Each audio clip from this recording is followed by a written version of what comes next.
Hi friends, ಎಲ್ಲರಿಗೂ ನಮಸ್ಕಾರ. ನಾವು ಇವತ್ತಿನ ವಿಡಿಯೋದಲ್ಲಿ ಜೋಳದ ಹಿಟ್ಟಿನ ಮಸಾಲೆ ಪಡ್ಡನ್ನು ತುಂಬಾ ಸುಲಭವಾಗಿ ತುಂಬ ಟೇಸ್ಟಿಯಾಗಿ ಯಾವ ರೀತಿ ಮಾಡೋದಂತ ಇಲ್ಲಿ ತೋರಿಸ್ಕೊಡ್ತಾ ಇದ್ದೀವಿ ನಿಮಗೆ. ಸೊ ನೋಡ್ಕೊಳ್ಳಿ ಆಮೇಲೆ ಯಾವ ರೀತಿ ಮಾಡೋದಂತ. ನಾವಿಲ್ಲಿ ಮೊದಲಿಗೆ ಒಂದು 2ರಿಂದ 3 ಚಮಚ ಆಗುವಷ್ಟು ಚಿರೋಟಿ ರವೆನ ತೊಗೊಂಡಿದ್ದೀವಿ. ನೆಕ್ಸ್ಟು ಒಂದು ಅರ್ಧ ಬೌಲ್ ಆಗುವಷ್ಟು ಜೋಳದ ಹಿಟ್ಟನ್ನು,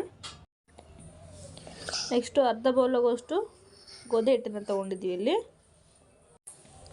1 ಚಮಚ ಆಗುವಷ್ಟು ಕಡಲೆ ಹಿಟ್ಟನ್ನು ಸೇರಿಸ್ತಾ ಇದ್ದೀವಿ.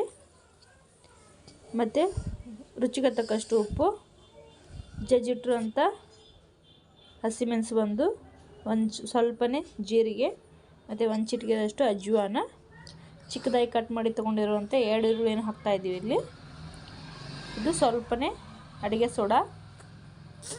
ಇವಾಗ ಒಂದ್ಸಲ ಚೆನ್ನಾಗಿ ಮಿಕ್ಸ್ ಮಾಡ್ತಾಯಿದ್ದೀವಿ. ಸೊ ಮೊದಲಿಗೆಲ್ಲ ಚೆನ್ನಾಗಿ ಮಿಕ್ಸ್ ಮಾಡ್ಕೋಬೇಕಾಗತ್ತೆ. ನಂತರ ಸ್ವಲ್ಪ ಕೊತ್ತಂಬರಿ ಸೊಪ್ಪನ್ನು ಸೇರಿಸ್ತಾ ಇದ್ದೀವಿ ಅದಕ್ಕೇ. ಇವಾಗ ಸ್ವಲ್ಪನೇ ನೀರನ್ನು ಹಾಕಿಬಿಟ್ಟು ಹಿಟ್ಟನ್ನು ಯಾವ ರೀತಿ ಕಲಿಸ್ಕೋಬೇಕಂತ ನೋಡ್ಕೊಳ್ಳಿ ಆಮೇಲೆ ಪಡ್ಡು ಮಾಡಲಿಕ್ಕೆ. ಸೊ ಮಾಮೂಲಿ ಎಲ್ಲ ನಿಮಗೆ ಅಕ್ಕಿ ಎಲ್ಲ ಹಿಟ್ಟನ್ನು ಪಡ್ಡು ತಿಂತೀನಿ ಅಂದರೆ ಬೇಜಾರು ಅನಿಸಿದರೆ ಇನ್ಸ್ಟಂಟಾಗಿಯೇ ಈ ರೀತಿ ಜೋಳದ ಹಿಟ್ಟಿನಿಂದ ಮಸಾಲೆ ಪಡ್ಡನ್ನು ಮಾಡ್ಕೋಬೋದು. ಬೇಗನೆ ಕೂಡ ಆಗಿಬಿಡುತ್ತೆ ಮತ್ತು ತಿನ್ನಲಿಕ್ಕೆ ಕೂಡ ತುಂಬ ಟೇಸ್ಟಿಯಾಗಿರುವಂಥ ರೆಸಿಪಿ ಇದು. ನೋಡಿ, ಈ ರೀತಿಯಾಗಿ ಒಂದು ಸ್ವಲ್ಪ ನೀರನ್ನು ಹಾಕ್ತಾ ಚೆನ್ನಾಗಿ ಮಿಕ್ಸ್ ಮಾಡ್ತಾಯಿದ್ದೀವಿ. ಸೊ ಏನು ಸಹ ಗಂಟಿಲ್ದಾಗೇ ಹಿಟ್ಟನ್ನು ಕಲಿಸ್ಕೋಬೇಕಾಗತ್ತೆ ಇಲ್ಲಿ ನಾವು. ಸೊ ನೀವೇನಾದರೂ ನಮ್ಮ ಚಾನಲಲ್ಲಿ ಸಬ್ಸ್ಕ್ರೈಬ್ ಮಾಡ್ಕೊಂಡಿಲ್ಲ ಅಂದರೆ ಈ ಚಾನಲನ್ನು ಸಬ್ಸ್ಕ್ರೈಬ್ ಮಾಡ್ಕೊಳ್ಳಿ. ನಾವು ಮಾಡಿರೋ ಹೊಸ ವಿಡಿಯೋ ಎಲ್ಲ ನಿಮಗೆ ನೋಟಿಫಿಕೇಷನ್ ಬರುತ್ತೆ. ಪಕ್ಕದಲ್ಲಿರೋ ಬೆಲ್ ಬಟನ್ ಕೂಡ ಕ್ಲಿಕ್ ಮಾಡ್ಕೊಳ್ಳಿ ಆಮೇಲೆ. ಸೊ ನೋಡಿ, ಇವಾಗ ಹಿಟ್ಟಾಗಿದೆ. ಕಲಿಸೋದು ಒಂದು 10 ನಿಮಿಷ ನೆನೆಯಲಿಕ್ಕೆ ಬಿಡೋಣ. ಇವಾಗ 10 ನಿಮಿಷ ಆಗಿದೆ. ನೋಡಿ, ಹಿಟ್ಟು ಚೆನ್ನಾಗಿ ನೆಂದಿದೆ. ನೋಡಿ, ಈ ಕನ್ಸಿಸ್ಟೆಂಟಲ್ಲೇ ಇರಬೇಕು ಇದು ಹಿಟ್ಟು ಪಡ್ಡು ಮಾಡಲಿಕ್ಕೆ, ಅಂದರೆ ಚೆನ್ನಾಗಿ ಬರುತ್ತೆ ಪಡ್ಡು.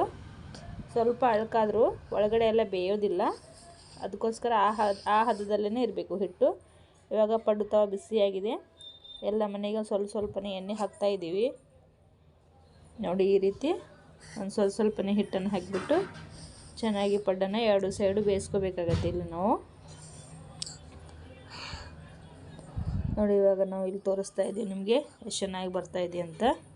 ಸೊ ಕೆಳಗಡೆ ಏನೂ ಸಹ ಅಂಟಿಕೋದಿಲ್ಲ, ತುಂಬಾ ಸುಲಭವಾಗಿ ಬರುತ್ತೆ ಈ ಪಡ್ಡು. ತಿನ್ನಲಿಕ್ಕೂ ಕೂಡ ತುಂಬಾ ರುಚಿಯಾಗಿರುವಂಥದ್ದು, ಮತ್ತು ಬೇಗನೆ ಕೂಡ ಆಗಿಬಿಡುತ್ತೆ.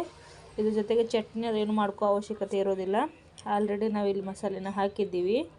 ಸೊ ನಿಮಗೆ ಮಸಾಲೆ ಅಥವಾ ಏನಾದರೂ ಜಾಸ್ತಿ ಬೇಕಿದ್ದರೆ ನೀವಿಲ್ಲಿ ಕ್ಯಾರೆಟ್ ತುರಿ ಕೂಡ ಯೂಸ್ ಮಾಡ್ಕೋಬೋದು.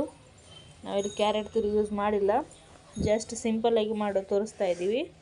ಈರುಳ್ಳಿ ಮತ್ತು 1-2 ಹಸಿಮೆಣಸನ್ನು ಹಾಕಿಬಿಟ್ಟು ಜೀರಿಗೆ ಅಜ್ವಾನ ಹಾಕಿ ಅಷ್ಟೇ ಸಾಮಗ್ರಿಗಳಲ್ಲಿ ತುಂಬಾ ರುಚಿಕರವಾದಂಥ ಜೋಳದ ಹಿಟ್ಟಿನ ಮಸಾಲೆ ಪಡ್ಡನ್ನು ತುಂಬ ಟೇಸ್ಟಿಯಾಗಿ ಯಾವ ರೀತಿ ಮಾಡೋದಂತ ಇಲ್ಲಿ ತೋರಿಸ್ಕೊಟ್ಟಿದ್ದೀವಿ ನಾವಿಲ್ಲಿ. ನೋಡಿ, 2 ಸೈಡು ಚೆನ್ನಾಗಿ ಬೇದಿದೆ, ತೋರಿಸ್ತಾ ಇದ್ದೀವಿ ನಾವಿಲ್ಲಿ. ಸೊ ನೋಡಿದ್ರಲ್ಲ ಫ್ರೆಂಡ್ಸ್, ಇವಾಗ ಯಾವ ರೀತಿ ಮಾಡೋದು ಅಂತ ಗೊತ್ತಾಯ್ತಲ್ಲ. ಸೊ ಈ ರೆಸಿಪಿ ಏನಾದರೂ ನಿಮ್ಗೆ ಇಷ್ಟ ಆಗಿದ್ರೆ ಈ ಚಾನಲನ್ನು ಸಬ್ಸ್ಕ್ರೈಬ್ ಮಾಡ್ಕೊಳ್ಳಿ. ಪಕ್ಕದಲ್ಲಿರೋ ಬೆಲ್ ಬಟನ್ ಕೂಡ ಕ್ಲಿಕ್ ಮಾಡಿ, ಮತ್ತು ಕಮೆಂಟ್ಸ್ ಕೂಡ